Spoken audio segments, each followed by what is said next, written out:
நம்ம வந்து வெஜிடபிள் ஊத்தப்பம் பண்ண போறோம். இது நார்மல் ஆனியன் ஊத்தப்பம் மாதிரி இல்லாம எல்லா வெஜிடபிளும் போட்டு பண்ண போறோம். அது எப்படின்னு நான் உங்களுக்கு சொல்றேன். இதுக்கு வந்து நல்லா வெங்காயம் நல்லா பொடியா நறுக்கி எடுத்து வச்சிருக்கேன். அதே மாதிரி தக்காளியும் நல்லா பொடியா நறுக்கி எடுத்து வச்சிருக்கேன். கேரட்டை வந்து தோல் சீவிட்டு நல்லா சீவல்ல சீவி எடுத்து வச்சிருக்கேன். கொஞ்சம் ஸ்வீட் கார்ன் இத லேசா ஒரு 1/4 உப்பு போட்டு வேக வச்சு எடுத்து வச்சிருக்கேன். குடமிளகா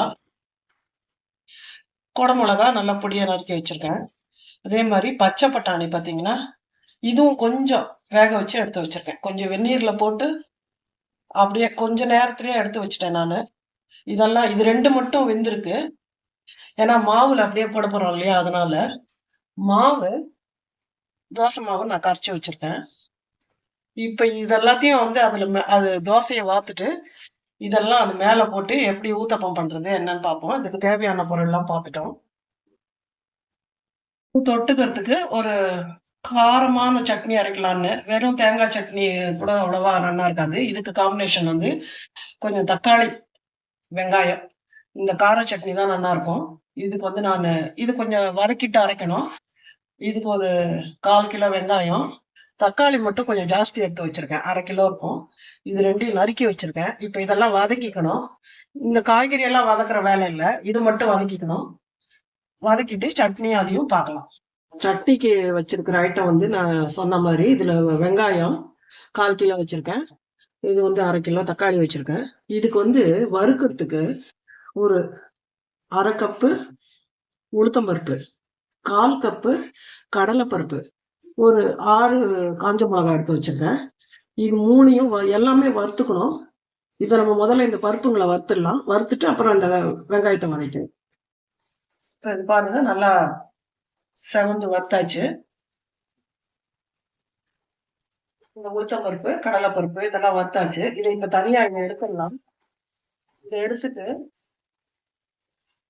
வெங்காயத்தை கொட்டிக்கிறேன். பருப்பை எடுத்துட்டோம். இப்ப இந்த வெங்காயத்தை கொட்டிக்கிறேன். இது ரொம்ப வதங்கணும்னு இல்லை. இந்த பச்சை வாசனை போற அளவுக்கு அப்படியே ரொம்ப வதங்கி எடுக்கணுங்கிற அவசியம் இல்லை. இது லேசா வதங்கினா போதும். இது கொஞ்சம் வதங்கின உடனே இதுலயே தக்காளியை போட்டுடலாம். இது இன்னும் கொஞ்சம் வதங்கட்டும். அதுல தக்காளியை போட்டுக்கலாம்.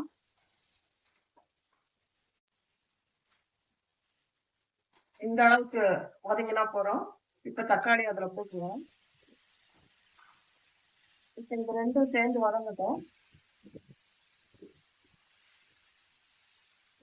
இந்த தக்காளியில இருக்கிற ஈரப்பத்தை போற அளவுக்கு லேசா வதங்கினா போதும். ரொம்ப சுருண்டு வதங்கணும்னு இல்லை.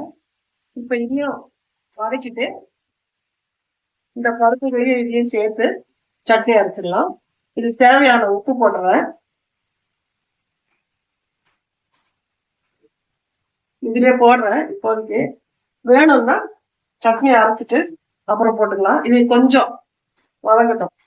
வதங்கின உடனே ஆற வச்சுட்டு இந்த அளவுக்கு வதங்கினா கூட போதும். ரொம்ப பச்சையா இல்லாம கொஞ்சம் வதங்கினா போதும்.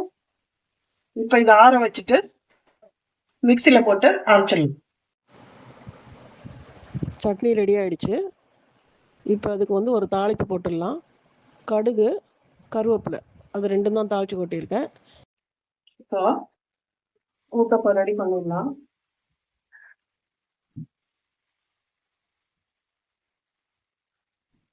ஒரு கரண்டி மாவு ஊற்றிருக்கேன்.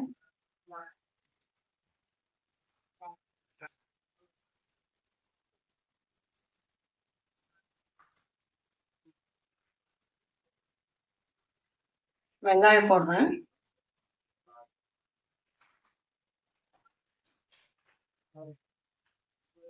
குடமிளகா கொஞ்சம் அங்கங்க தெரியற மாதிரி போட்டுக்கலாம்.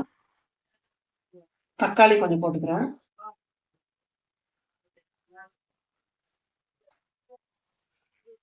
கார்ன் வந்து மொத்தமா ஒரே இடமா இல்லாம இங்க தூவினா மாதிரி கார்ன் போட்டுக்கலாம். பட்டாணி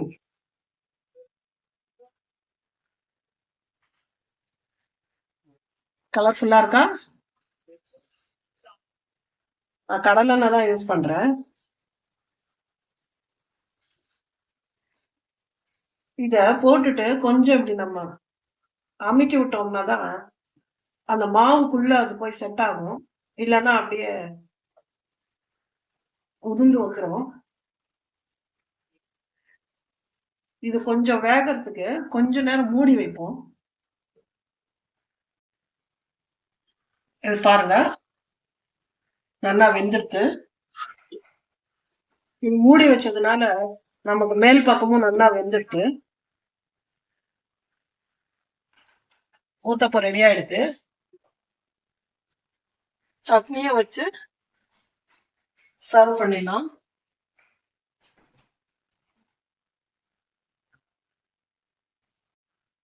கார சட்னி, சுவையான ஊத்தப்பமும் கார சட்னியும் ரெடி. நீங்களும் இதே மாதிரி பண்ணி பாருங்க. பார்த்துட்டு எனக்கு கமெண்ட் பண்ணுங்க. அடுத்த வீடியோல பார்க்கலாம். தேங்க்யூ.